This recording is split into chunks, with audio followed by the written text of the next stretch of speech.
Assalamualaikum warahmatullahi wabarakatuh.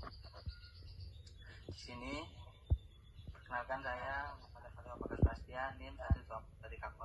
Di sini saya akan mempresentasikan hasil jawaban dari UTS mata kuliah Plumbing kemarin lewat video ini. Nah, ini untuk jawabannya. Satu, yang A, perhitungan kebutuhan air tiap pengguna, rumus dasar Q sama dengan N kali Q.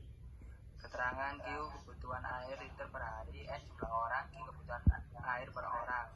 Untuk mahasiswa Q sama dengan 180 kali 25 sama dengan 4.500 liter per hari.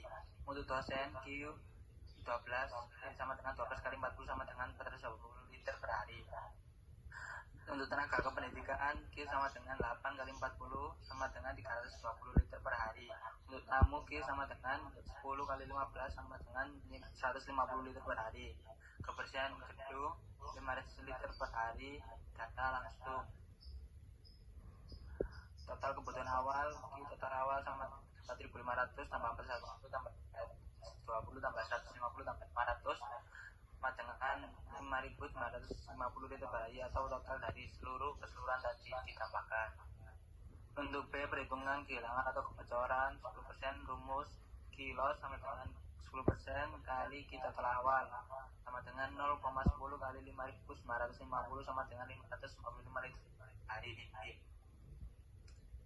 Untuk total kebutuhan air bersih Q total sama dengan Q awal plus Q loss sama dengan Q dengan 5.950 tambah 595 sama dengan 6.545 liter per hari. Untuk D, perbandingan dengan kapasitas kandon data kandon bawah 5.000 liter, atas 2.000 liter, total kapasitas 5.000 tambah 2.000 sama dengan 7.000 liter. Analisis kebutuhan harian sama dengan 6.545 liter per hari. Kapasitas total 7.000 liter per hari. Selisih sama dengan 7.000 kurangi 6.545 sama dengan 55 liter. Kesimpulan secara volume cukup, tapi secara operasional kandon atas kecil, cepat habis, pompa tidak stabil, sehingga distribusi terganggu. Penyebab tekanan kecil adalah ketika penjelasan berdasarkan prinsip teknik, yakni 1, elevasi ketinggian rumus tekanan P sama dengan PGH.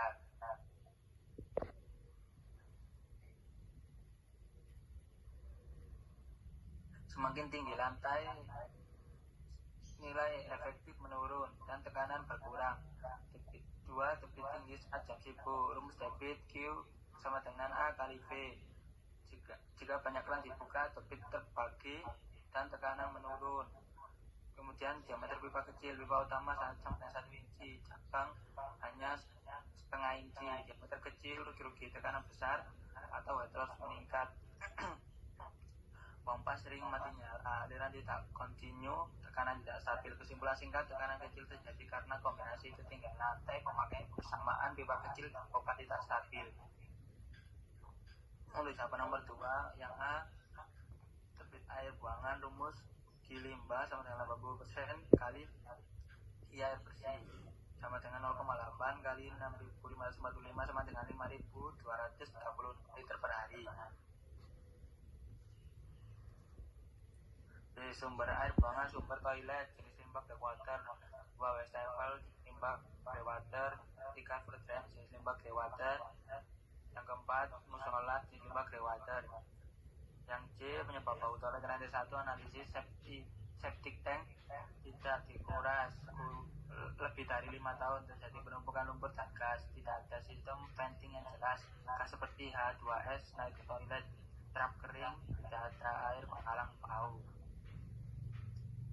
Untuk yang D, wastafel lambat mengalir, penyebab utama endapan sabun dan lemak, kemiringan kurang, diameter kecil, venting buruk sehingga aliran tersendat. Tekanan rendah lantai 3 faktor, tekanan kecil, beban pemakaian tinggi, diameter pipa tidak memadai, dan terakhir pompa stabil. Yang E, analisis risiko.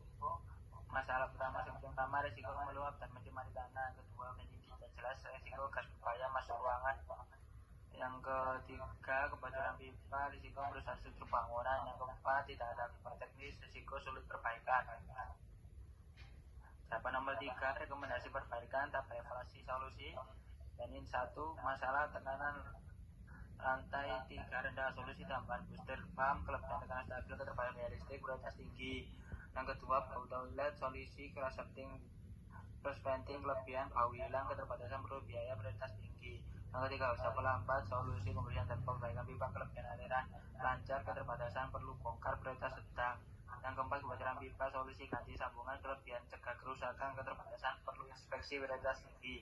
Yang kelima, setting lama, solusi setor tenaga berkapasitas, kelebihan aman lingkungan, biaya perawatan rutin, prioritas tinggi. Venting tidak jelas, pasang ventip, kelebihan udara lancar, instalasi tambahan tinggi. 7, tidak ada gambar teknis, buat with drawing, mudah maintenance, perlu survei, prioritas sedang. 3, prioritas utama, 1, perbaikan septic teknis sudah overload, kesalahan penyakit lingkungan, risiko pencemaran. Sistem venting, menghindari gas berbahaya, menjaga tekanan udara pipa, meningkatkan kinerja sistem. Yang ketiga, booster pump, menstabilkan tekanan, mengatasi masalah lantai 3, meningkatkan kenyamanan pengguna. Kesimpulan, kebutuhan air gedung sama dengan Nabi 2545 liter per hari. Kapasitas standar cukup, tapi distribusi bermasalah.